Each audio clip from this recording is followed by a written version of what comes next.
नमस्कार, खेल जगत में आपका स्वागत है। आज हम चर्चा करने के लिए स्टूडियो में आए हैं टोक्यो ओलंपिक की, जो कि 23 जुलाई से 3 अगस्त तक जापान की राजधानी टोक्यो में आयोजित किया जा रहा है। इसमें भारत का अच्छा खासा दल जा रहा है। टोक्यो ओलंपिक में झारखंड से भी खिलाड़ी हैं। तो आज हम ओलंपिक के आयोजन के सिलसिले में स्टूडियो में हमने आमंत्रित किया है खेल से जुड़े 2 हस्तियों को। हमारे साथ हैं रीना कुमारी जी, जो कि 2004 के एथेंस ओलंपिक में तीरंदाजी में इन्होंने हिस्सा लिया, और हमारे साथ हैं श्री भोलानाथ सिंह जी, जो कि हॉकी झारखंड के अध्यक्ष हैं और हॉकी इंडिया की तरफ से डेलीगेट के रूप में टोक्यो जाने वाले हैं। रीना जी और भोला जी, आपका स्टूडियो में बहुत बहुत स्वागत है। धन्यवाद। रीना जी और भोला जी, मैं बारी बारी से आपसे एक सवाल करना चाहूँगा। पहले मैं व्यक्तिगत रूप से कह रहा हूँ कि ओलंपिक दर ओलंपिक भारत का प्रदर्शन नीचे आता जा रहा है। मैं पिछले 3 ओलंपिक का उदाहरण देके आपको बताना चाहूँगा कि 2008 के ओलंपिक में हमने 1 गोल्ड और 2 ब्रोंज जीता। उसके बाद 2012 में 2 सिल्वर और 4 ब्रोंज जीते, और इससे पिछला ओलंपिक जो कि 2016 में हुआ, उसमें केवल 1 सिल्वर और 1 ब्रोंज लेकर के हम आए। तो क्या हमारा प्रदर्शन वाकई में नीचे आता जा रहा है? रीना जी, पहले मैं आपसे जानना चाहूँगा। मुझे नहीं लगता कि यह नीचे आता जा रहा है। जैसा कि सभी को मालूम है कि पहले सिर्फ हॉकी में मेडल आता था, लेकिन अब उम्मीदें ज़्यादा हैं और अलग अलग स्पोर्ट्स है, लाइक शूटिंग है, रेसलिंग है, आर्चरी है, बॉक्सिंग है, वेट लिफ्टिंग है, सभी में उम्मीदें बढ़ गई हैं, जो कि पहले नहीं था। तो मुझे लगता है कि मेडल का संख्या तो बढ़ ही रहा है, लेकिन ये कह सकते हैं कि हमारा जो देश का आबादी है और इतना बड़ा हमारा देश है, इसके हिसाब से वो मेडल का जो संख्या है वो कम है, जो कि और बेहतर होना चाहिए था। और या आगे भगवान से प्रे करूँगी कि यह और जो संख्या है वो बढ़े। भोला जी, जैसे रीना जी ने कहा कि देश को देखते हुए मेडलों की संख्या में बढ़ोतरी होनी चाहिए, लेकिन हम, जैसे मैंने कहा कि पिछला 3 ओलंपिक अगर हम बात करते हैं तो गोल्ड जीते हुए हमें हो गए हैं 2008 से लेकर के अब 13 साल हो जाएंगे। अगर पदकों की संख्या देखें तो जरूर निश्चित पिछला ही ओलंपिक देखें तो सिर्फ 2 मेडल लेकर के आए हम लोग। आपका क्या किस पर विचार है? नहीं, मैं आपके बात से सहमत हूँ। रियो ओलंपिक में जैसे हमारे खिलाड़ी से हम लोग को अपेक्षाएं थी, जैसा मेडल का उम्मीद था, वैसा परफॉर्मेंस नहीं दे पाए थे, वैसा नहीं हम मेडल जीत पाए थे। और इतने बड़े देश में ये मेडल बहुत, अब इसके विषय में क्या कहूँ, हम लोग सभी कोशिश कर रहे हैं कि इंडिया को कम से कम बेस्ट ऑफ 10 में ओलंपिक में हम लोग पहुँचाएँ, और ये हम लोग सभी का एक प्रयास है। और अबर बार खिलाड़ी जो गए हैं और अबर बार जो ओलंपिक है, उन लोग का परफॉर्मेंस, उन लोग का पिछला रिकॉर्ड, उन लोग की सारी चीज़ों परफॉर्मेंस को देखते हुए अबर बार लग रहा है कि अभी तक के इतिहास में सबसे ज़्यादा मेडल भारत जीतेगा। जी, भोला जी तो बहुत आशान्वित हैं। उनका कहना है कि फर्स्ट 10 में आए, लेकिन पिछले ओलंपिक में हम 67वें नंबर पर थे। तो इतना बड़ा जंप कैसे संभव है? ये बहुत कठिन है। इतना आसानी से इतना बड़ा जंप तो नहीं ले लिया जा सकता है, क्योंकि कुछ ना कुछ कमियां कहीं ना कहीं रह जा रही है, जिसकी वजह से वो मेडल का संख्या नहीं बढ़ पा रहा है। ये उम्मीद कर सकते हैं और इसके लिए हम लोग तैयारी कर सकते हैं 8 साल बाद या 12 साल बाद। रहा बात इस साल के ओलंपिक का है, तो ज़रूर ये उम्मीदें हैं कि जो पिछले साल या पिछली बार ओलंपिक में जो नहीं हो पाया है, जो मेडल की संख्या कम थी, इस बार वो बढ़े। देखिए, टोक्यो ओलंपिक तो पिछले साल ही होना था, 1 साल ही आगे बढ़ा, कोविड की वजह से बढ़ा। तो ये 1 साल का जो डिले हुआ, उससे पहले जो तैयारी का टेम्पो रहा होगा अलग हो रहा होगा। और अभी जो है, अब इस परिस्थिति में जो ओलंपिक होने वाले हैं, तो कोविड को देखते हुए भोला जी, आपका क्या कहना है कि कोविड का इस ओलंपिक पर किस तरह का प्रभाव पड़ सकता है खिलाड़ियों के प्रदर्शन के नज़रिए से, और ख़ासकर हमारे खिलाड़ियों के नज़रिए से? देखिए, इसका तो बहुत असर रहेगा। सभी जो भी है, मेरे खिलाड़ी नहीं, सभी कंट्री पर लगभग इसका असर तो बहुत रहेगा। अब एक जो बहुत दिनों तक खिलाड़ी लोग प्रैक्टिस नहीं किए हैं, या बहुत दिनों तक कोविड के चलते जो ये हुआ है, वो तो थोड़ा सा ये पड़ेगा। मगर ये है कि ये सिर्फ हमारे ही भारत के खिलाड़ी पर नहीं है, ये पूरे हिंदुस्तान वर्ल्ड के जितने भी खिलाड़ी हैं सभी इससे प्रभावित हुए हैं। इसलिए मेरे ख्याल से परफॉर्मेंस पर इसका वैसा मैं ये नहीं कहूँगा कि ये होगा। अब खिलाड़ी जो भी हैं, जो ओलंपिक में गए हैं, मेरे समय से पूरी तैयारी से गए हैं और अब तो कल से शुरू होने वाला है। अब रिजल्ट सबके सामने आएगा। उम्मीद बहुत ज़्यादा है। आने वाले भविष्य में देखिए, मैं आपको एक बता देना चाहता हूँ कि मैं एक भारतीय ओलंपिक संघ का एक उसकी मेंबर भी हूँ। हम लोग का आने वाले समय में, इस ओलंपिक में नहीं, आने वाले समय में हम लोग का एक टारगेट है कि 8 साल, 4 साल, 10-12 साल बाद ऐसी तैयारी हो कि हमारे हिंदुस्तान कम से कम बेस्ट ऑफ 10 में रहे। और अबर बार जो टीमें गई है, तो अबर बार मैं आपको बहुत क्लियर बताना चाहूँ, जो हम लोग का अनुमान है खिलाड़ियों का परफॉर्मेंस, खिलाड़ियों को सारी स्थिति को देखते हुए, जैसे दीपिका आज वर्ल्ड नंबर 1 है, तो सभी को मेडल से उम्मीद है कि भाई मेडल लाएगा। उसी तरह से मेरा रेसलिंग में है कि दीपक पुनिया है, विनय फोगाट है, फिर और जो बच्चे लोग हैं, वैसे हम लोग को रेसलिंग में अबर बार 4 मेडल की उम्मीद है कि 4 मेडल आएगा। उसी तरह से हम लोग सभी एक अनुमान लगाए हैं कि जो एक अनुमान है ये में कि अबर बार इंडिया को कम से कम 12 से 15 मेडल जीतना चाहिए। हमारी भी शुभकामनाएं। रीना जी, आप तो खुद ओलंपिक में खेल चुकी हैं एक तीरंदाज के तौर पर, और मैं आपसे यह सवाल इसलिए करना चाहता हूँ, खिलाड़ियों के नज़रिए से आपका जवाब मैं जानना चाहूँगा कि ओलंपिक आगे खिसका 1 साल, ये मानसिक रूप से, शारीरिक रूप से खिलाड़ी थोड़ा पीछे आए तैयारी की दृष्टि से, तो तैयारियों की दृष्टि से उसकी मानसिकता पर क्या प्रभाव पड़ा होगा, उसके डिटर्मिनेशन पर क्या कोई किसी तरह का प्रभाव पड़ा होगा? ज़रूर पड़ा होगा सर, क्योंकि जब भी गेम डिले होता है तो जो टेम्परामेंट और जो ट्रेनिंग प्लान जो बनता है, वो कंपटीशन का डेट जो होता है और वो वीक होता है, वो वीक के हिसाब से वो ट्रेनिंग प्लान बनता है कि उस समय तक जाते जाते उसका पीक पे रहे किसी भी गेम का। मुझे लगता है सारा का ट्रेनिंग प्लान ऐसे ही बनता है, short term plus long term. तो ओलंपिक एक सबसे बड़ा गेम है, जिसके कारण ये लॉन्ग टर्म ट्रेनिंग प्लान में शामिल रहता है कि हाँ ठीक है, एट ए टाइम उस वीक में कैसे वो प्लेयर अपना बेस्ट देगा। तो मुझे लगता है इसका फ़र्क तो ज़रूर पड़ा है प्लेयर के ऊपर में। और लेकिन फिर बात है कि जो एलिट प्लेयर हैं जो इस मुकाबले में गए हैं, वो लोग ये भी जानते हैं कि अगर हम थोड़ा ढीले पड़ेंगे तो मेरे साथ क्या क्या दुर्घटना हो सकता है। तो इसलिए वो लोग अवेयर भी हैं कि डिले हुआ है, और फिर जब उनको पता है कि नेक्स्ट ईयर ये पॉसिबिलिटी है कि होने वाला है, तो मुझे नहीं लगता कि किसी ने तैयारी में इतना लापरवाही किया होगा, चाहे वो इंडिविजुअल गेम हो चाहे टीम गेम हो।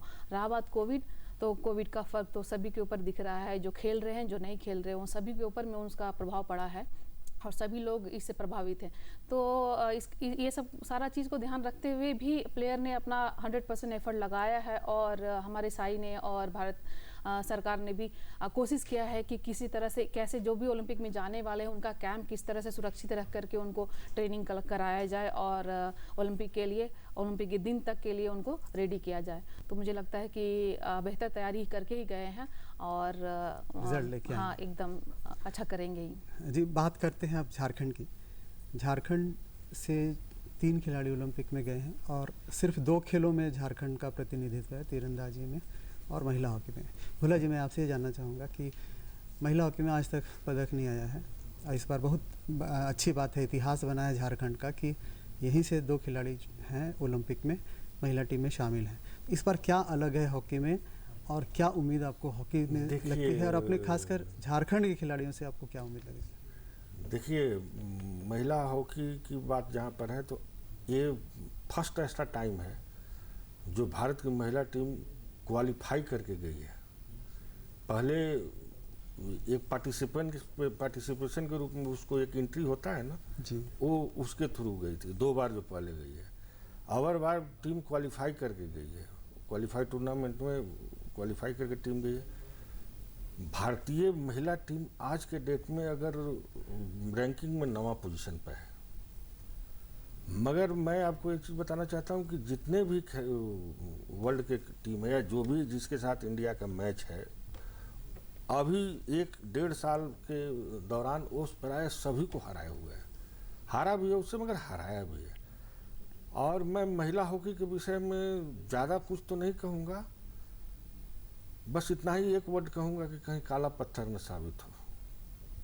और अपने जो दो खिलाड़ी और मेरे जो दो उनके खिलाड़ी बारे हैं, में देखिए दो सलीमा और जो निक्की निक्की प्रधान जो दोनों खिलाड़ी हैं, वो इंडिया का आज सबसे बेस्ट है। जो जिस जगह पर भी खेलती है वो पर सबसे बेस्ट खिलाड़ी है, और बेस्ट वो है तो ही ओलंपिक के लिए भी चुनी गई है। और मुझे पूर्ण उम्मीद है कि दोनों तो अच्छा खेलेगी ही, मगर साथ में पूरी टीम अगर मिल के एकजुट होकर वो जो एक हाईएस्ट जो होता है ना, अगर वो मैच अगर खेल गया, वो क्षमता है वुमेन टीम में, तो देखिए चौंकाने वाला परिणाम ना आए कुछ। हम भी चाहते हैं कि एक चौंकाने वाला परिणाम ही आए भारत की तरफ से।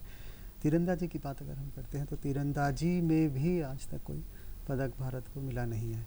इस बार पिछली बार तो महिला टीम खेली थी, इस बार महिलाओं में सिर्फ एक खिलाड़ी गई है, पुरुष टीम वहाँ पर खेलने जा रही है।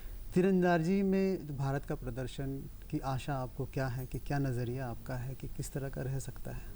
इस बार मेन टीम तो स्ट्रॉन्ग है ही, और वुमेंस टीम जो क्वालिफाई नहीं कर पाई जो वर्ल्ड कप में, आपने देखा होगा कि इसका तो बहुत मुझे अफसोस है कि वुमेंस टीम क्वालिफाई नहीं कर पाई। बावजूद इसके, क्योंकि गेम है तो ऊंच नीच तो होता ही रहता है, इसके लिए तो तैयार ही रहना है। लेकिन इस बार जो है कि दीपिका का ये 3rd ओलंपिक है, और अतनु का दूसरा है, तरुणदीप का तीसरा है, और एक यादव है उनका पहला है। तो ये जो बॉयज़ टीम है उनका तो कॉम्बिनेशन मुझे लगता है काफ़ी बढ़िया है। और रहा बात मेडल तक पहुंचने का, तो पूरा उम्मीद है उनसे, मेन टीम से। और रहा दीपिका का सवाल, तो दीपिका का तीसरा ओलंपिक होने के नाते उसका एक्सपीरियंस भी काफ़ी है, प्लस अभी रिसेंटली उसने जो 3 गोल्ड जीता है, इसके वजह से किसी भी प्लेयर का जो मोरल है वो काफ़ी मतलब कॉन्फिडेंट रहता है, और मोरल अप रहता है कि मुझे तो फिर हार का उसमें आता ही नहीं। वो आता है कि मैंने जो परफॉर्मेंस दिया है लास्ट वर्ल्ड कप में, इससे बेहतर करें। तो वो जो जज्बा होगा दीपिका के अंदर, तो वो मेडल में कन्वर्ट जरूर होगा। तो मुझे लगता है कि इस बार मिक्स टीम है, चाहे अतनु और दीपिका का मिक्स टीम हो, या टीम का जो मैच है बॉयज़ का वो मैच हो, या इंडिविजुअल दीपिका का, तीनों में काफ़ी उम्मीदें मुझे नज़र आता है कि मेडल का पूरा संभावना है उनसे। जैसे आपने दीपिका की बात की, तो हम लंदन ओलंपिक 2012 की बात करते हैं, तो वहाँ दीपिका का जिस तरह का प्रदर्शन रहा, उससे पहले भी दीपिका उस समय भी वर्ल्ड नंबर 1 से वहाँ पर गई थी, लेकिन वो वहाँ पर इस तरह से महसूस हुआ कि बिखर गई वहाँ जाकर के। दीपिका के बारे में कहा भी जाता है कि वो सडनली किसी भी जगह जाकर के उस थोड़ी गड़बड़ी आ जाती। क्या इस पर आप सहमत हैं, या इस पर उसने क्या इम्प्रूवमेंट किया होगा अभी तक? हाँ, ये अल्टीमेटली मेंटल पे डिपेंड करता है सर, क्योंकि ये टोटली बॉडी और माइंड का कॉम्बिनेशन का एक गेम है, तो और ये आउटडोर गेम है, तो विन का भी काफ़ी प्रभाव रहता है। आप जितनी भी बढ़िया तैयारी करें, लेकिन विन पे आपका कंट्रोल नहीं है कि वो किस स्पीड से चलता है। तो यहाँ पे सिर्फ एक ही चीज़ काम आता है कि आप जो करते हैं उसको बार बार वो सेम रिपीट हो। तो सेम रिपीट होने के लिए आपको मेंटली बहुत स्ट्रांग रहना पड़ता है।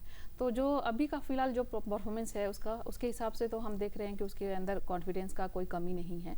रहा बात पिछले 2 ओलंपिक्स का, तो उस समय भी उसकी तैयारी बहुत अच्छी थी, ऐसा नहीं है बोलेंगे कि तैयारी अच्छा से करके नहीं गई है, लेकिन एट ए टाइम जब मैच होता है तो वहाँ पे भी सिर्फ कॉन्फिडेंस के साथ साथ थोड़ा सा प्रेशर तो रहता ही है, क्योंकि आप देश के लिए जब वहाँ खेल रहे हैं तो वो प्रेशर ना चाहते हुए ऑटोमेटिकली वो आ जाता है कि हाँ ठीक है, हम यहाँ पे अपने देश के लिए खेल रहे हैं और सबका उम्मीदें बहुत ज़्यादा है। तो वो प्रेशर को कैसे हैंडल कर पाता है, ये सिर्फ वो प्लेयर ही बता सकता है, ये हम नहीं उसको बता सकते। हम सिर्फ जज कर रहे हैं कि उसका लास्ट परफॉर्मेंस कैसा रहा है, लेकिन उस प्रेशर को वो कैसे हैंडल कर रहा है ये उसका इंडिविजुअल का है। तो वो तो उस दिन का वक्त डिसाइड करेगा। तो इस बार ओलंपिक में एक और मेडल जुड़ा है आर्चरी में, वो मिक्स्ड रिकर्व का, जिसका आपने अभी चर्चा की। तो एक खिलाड़ी तो दीपिका उसमें है, दूसरे उनका पार्टनर चाहे उनके पति बने चाहे कोई भी बने, मिस रिकर्व एक नया इवेंट है, और इन्होंने, दीपिका ने और उनके हस्बैंड अतनु ने वर्ल्ड कप में गोल्ड जीता भी है अभी लास्ट मंथ। तो मिस रिकर्व में दीपिका का पार्टनर कोई भी बने, आपको क्या उम्मीद लगता है कि किस तरह से मिस रिकर्व एक नया इवेंट है, इसमें क्या हो सकता है? इसमें तो और हाँ बहुत ज़्यादा संभावना है सर मिक्स टीम में जीतने का, चाहे वो कोई भी, मुझे लगता है कि अतनु बने या तरुण बने या यादव जी बने, वो सभी से मुझे लगता है कि मिक्स टीम में बढ़िया बढ़िया ही करेगी, मुझे उसमें कहीं शक नहीं नज़र आ रहा है कि मिक्स टीम में ना जीतने वाली कोई बात हो। देखिए, तीरंदाजी की हम बात कर रहे हैं तो अभी पिछले महीने ही हम जाते हैं। बात इसलिए यहाँ पर समीचीन है कि हो सकता था इस ओलंपिक में झारखंड के 2 और खिलाड़ी बढ़ जाते। महिला विमेंस इवेंट में ही मैं बात कर रहा हूँ सोनालिका बारिकी और अंकिता भगत की। तो आपने ऑब्जर्व किया होगा वर्ल्ड कप में बाकी खिलाड़ियों को उतना अच्छा प्रदर्शन रहा। दीपिका ने 3 गोल्ड जीते और इस टीम में दीपिका भी एक सदस्य थी, तो ये क्वालिफाई नहीं कर पाई, तो कहाँ हम बैक रह गए? सर वो एक एरो जो उसने 5 में मारा, हम बस वहीं चूक गए। बाकी तो आपने मैच देखा ही होगा। हाँ, दीपिका ने बस वो ही एरो क्वालिफाई नहीं कराने का एक कारण है, क्योंकि अगर 9, 8 किस में भी अगर मारती तो मेरे ख्याल से क्वालिफाई कर जाती। पर उस एक एरो पे मैं क्या कमेंट करूँ, बस अफसोस है कि क्वालिफाई नहीं कर पाई टीम। ये काफ़ी मतलब नुकसानदायक रहा है, क्योंकि टीम इवेंट भी चला गया, प्लस 2 लड़कियों का इंडिविजुअल गेम भी जो होता है 2 मेडल का उम्मीद, वो भी चला गया। तो जैसे आपने कहा कि उस दिन का खेल होता है और डिपेंड करता है उस दिन के वातावरण पर, आपकी मानसिक स्थिति पर, तो सही बात है। भोला जी, हम आपके पास आते हैं। झारखंड में खुद ओलंपिक से जोड़ने के लिए मिशन ओलंपिक चल रहा है। मैं बात कर रहा हूँ GSSPS की, जिसमें आप भी उसके भागीदार रहे हैं। तो पिछले 3 से 4 सालों में ये मिशन चल रहा है। आपकी नज़र में हम कहाँ तक पहुँचे हैं अभी ओलंपिक को देखते हुए? मिशन ओलंपिक सिर्फ खेलने के लिए ही नहीं है, बल्कि नाम तो उसका मिशन ओलंपिक गोल्ड है। आप क्या कहते हैं इस बारे में? देखिए, GSSPS में मैं खुद वहाँ एज ए कोच रहा हूँ, बहुत नज़दीक से उसके सब चीज़ को देखा हूँ। वो कोई चीज़ को नाम दे देने से वो होता नहीं है। एक तो वहाँ पर सिस्टम को दुरुस्त करना होगा सबसे पहले, और अच्छे कोच रखने होंगे। खिलाड़ी के बदले तो वहाँ ये नहीं निकलेंगे। मैं भी सहमत हूँ इसके बाद से। ये है, एक डिसिप्लिन होता है, और डिसिप्लिन को वहाँ मेंटेन करना होगा। डाइट जो खिलाड़ियों का है, जो प्रॉपर डाइट होनी चाहिए खिलाड़ियों का, उससे ये करना होगा। और दूसरे कि वहाँ जितने भी लोग हैं जो देख रहे हैं GSSPS को CCL के थ्रू, वो एक भी खेल से जुड़े हुए, पुष्पा हंसा को छोड़ दीजिए, तो कोई भी खेल से जुड़े हुए लोग नहीं है। तो जो खेल के जानकार हो, जो खेल को सही तरह से जानता हो और ईमानदारी से जो उसको चलाता हो और जो उसको चलाने की क्षमता रखता हो। मैं बहुत इस विषय में साफ कहना चाहता हूँ कि इसमें CCL के साथ गवर्नमेंट ऑफ झारखंड को भी ज़्यादा उसमें इन्वॉल्व होना होगा। नो डाउट लड़के बहुत ही टैलेंटेड हैं, जिसमें भी खेल में है, जिस भी गेम में।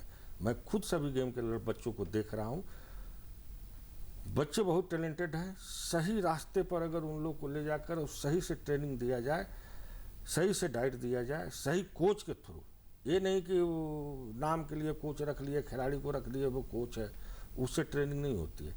आज GSSPS में आप देखिए कि रेसलिंग का इतना अच्छा रिजल्ट है, बच्चे नेशनल में मेडल जीत रहे हैं, गोल्ड जीत रहे हैं। आज चंचला है, वर्ल्ड खेलेगी, आज उसका खुद वर्ल्ड में मैच है। तो इसके पीछे है कि कोच तो वहाँ एज ए कोच अगर देखिएगा तो भीम है और आपका मधु तिर्की है, जो दोनों एक अभी खुद खिलाड़ी है, खुद अभी नेशनल खेलता है। उन लोग को 15-15 हज़ार रुपये में, 10-10 हज़ार में जो में वो दे रहे हैं, रख रहे। मगर उन लोग को आज भी ट्रेनिंग हम लोग देते हैं। मैं जाता हूँ ट्रेनिंग देने, खुद मैं ट्रेनिंग देता हूँ। बबलू रहता है तो बबलू जाता है ट्रेनिंग देने, तो उन बच्चों का रिजल्ट अच्छा है। एक चीज़ मैं और आपको बता देना चाहता हूँ कि उन लोग को डाइट से संबंधित, उन लोग का प्रोटीन, उन लोग का बादाम, उन लोग का कोई चीज़ रेसलिंग के बच्चों को अगर नहीं होता है या उन लोग के पास उपलब्ध नहीं है, तो झारखंड कुश्ती संघ या मैं व्यक्तिगत रूप से मैं GSSPS का इंतजार नहीं करता हूँ। मैं खुद अपने से खरीदता हूँ, खुद उन लोग को देता हूँ।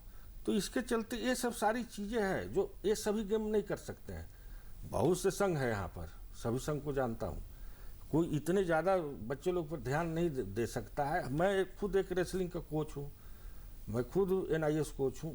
बच्चे को, उन लोग को शुरू से मैं स्टार्टिंग से मैं तैयार किया हूँ, तो मुझे मालूम है कि इसमें कौन बच्चे किस लेवल का है।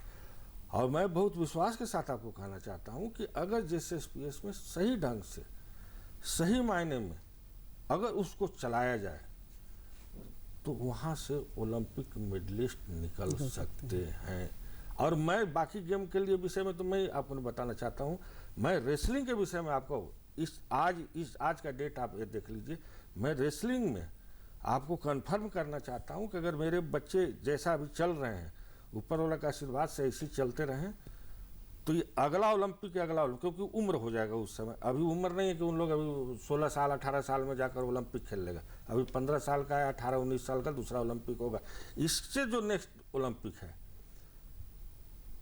बहुत ही दावे के साथ और बहुत ही मैं ईमानदारी से आपको बताना चाहता हूँ, झारखंड का 2-3 लड़का या लड़की ओलंपिक खेलेगा रेसलिंग में। और मेरा एक टारगेट है, रीना जी खुद आर्चरी के हैं, मैं खुद हॉकी का प्रेसिडेंट हूँ, मगर मैं आपको ये बताना चाहता हूँ कि मुझे झारखंड में आर्चरी और कुश्ती हॉकी का पृथक को तोड़ना है। मुझे रेसलिंग में भी ओलंपियन बनाना है। बिल्कुल सर। भोला जी, इस पे सर मैं कुछ कहना चाहती हूँ। जैसा कि सर ने बोला JSSPS के लिए, मैं किसी भी संस्था के लिए बोलना चाहूँगी यहाँ पे कि बहुत सारे एकेडमीज खोल के रखे हुए, बहुत सारे सेंटर्स खोल के रखे गए हैं कि अलग अलग गेम के बच्चों को ट्रेन किया जा रहा है। बट जब आप ओलंपिक की बात करते हैं तो ओलंपिक बातों में सिर्फ रह गया है, बातों में कि हाँ ओलंपिक खेलना बहुत मतलब ऐसे लोग बोल रहे हैं जैसे लगता है कि उनको पढ़ाई लिखाई जैसे 10-12 क्लास में भेजना है, और तो वो ऐसी बात नहीं है। ओलंपिक खेलने का मतलब है किसी भी बच्चे को आप ये प्रॉमिस नहीं कर सकते हैं, कोई भी गार्जियन अपने बच्चों को ये प्रॉमिस नहीं कर सकता है कि बेटा मैं तुमको ओलंपिक या ओलंपिक मेडलिस्ट बनाऊंगा। हम अगर मेरी भी एक बेटी है और बेटा है, मैं उसको भले बना दूँ IAS ऑफिसर बना दूँ, उसको डॉक्टर बना दूँ, लेकिन ओलंपियन और ओलंपिक मेडलिस्ट बनाने के लिए उसका खुद का जो मेहनत है और उसका सिस्टम वो उसको बनाएगा, जो कि वो सिस्टम हमारे यहाँ कमी है। कमी क्या है? आप सर ने अभी जैसा कि बोला कि JSSPS में जो कोच है वो 15,000 में कर रहे हैं, तो आपको लगता है कि 15,000 कमाने वाला बंदा वो किस तरह से वो ट्रेनिंग करवा रहा होगा? जी। आप अभी देख रहे हैं कि टाटा चुरे एकेडमी, मैं भी वहीं की प्रोडक्ट हूँ, केवल तारीफ के लिए नहीं, धरातल पर भी उन्होंने करके दिखाया है। क्यों वो बेहतर कर रही है, इसके पीछे का क्या कारण है? अच्छे कोच, अच्छा इंफ्रास्ट्रक्चर, अच्छा डाइट, और जो भी उनके पीछे लगे हुए हैं जो भी स्टाफ है, वो सारे लोगों का एक सपोर्ट है, तब वो प्लेयर वहाँ पहुँच पा रहा है। जो कि ये सारी चीज़ें यहाँ पे कमी है। अगर कोच अच्छा है तो डाइट अच्छा नहीं है, फील्ड अच्छा है तो कोच अच्छा नहीं है। तो ये क्यों है? ये पूरा एक सिस्टम है। जब तक आप उस सभी चीज़ों को अच्छा नहीं बना करके, तब तक आप ओलंपिक सिर्फ पार्टिसिपेशन करना है या सिर्फ मेडल जीतना है? हमें मेडल जीतना है, सिर्फ पार्टिसिपेट करने के लिए ओलंपिक खिलवाना है नहीं, ये मकसद नहीं है। हमारा मकसद ये होना चाहिए हमको वहाँ जीतना है। तो जीतना है तो फिर उसके लिए वैसा हमको काम करना पड़ेगा। ये एक टीम वर्क है, ये सिर्फ बच्चे का मेहनत नहीं है कि हम खाली पैर दौड़ लिए हैं तो हम ओलंपिक खेल लिए। वो ज़माना ख़त्म हो चुका है। अब ये साइंटिफिक तरीके से उनको सारा कोचिंग से लेकर के सारा चीज़ों की ज़रूरत है, और इसी के वजह से हमारा जो मेडल टैली में हम जो पीछे हैं, ये सारा रीज़न है जिसको हमको दुरुस्त करना चाहिए। वो गवर्नमेंट करे या कुछ कंपनियां इसके लिए आगे आए। मुझे तो मैं रिक्वेस्ट करूंगी जो भी यहाँ हमें सुन रहे हैं कि जो भी कंपनी छोटी मोटी है या बड़ी है, वो बच्चों को अडॉप्ट करे और अडॉप्ट करके उनको और आगे लेकर जाए कि ताकि वो ओलंपिक मेडल जीते। रीना जी ने अच्छा पॉइंट उठाया है, जिसमें मैं एक चीज़ और जोड़ना चाहता हूँ, आपसे जानना चाहता हूँ। ओलंपिक, जैसा रीना जी ने कहा, ओलंपिक खेलना और मेडल जीतना बहुत आसान काम नहीं है। JSSPS में या सरकारी सेंटर में जो भी यहाँ पर अब हमारे राज्य में है, आप 8 साल 9 साल में ले रहे हैं, और 17 साल 18 साल में जब वो 12वीं करता है तब उसको बाहर भी कर दे रहे हैं। उसके बाद तो कहीं का नहीं रह जाता है। तो ये सिस्टम में इसको आप कैसे देखते हैं?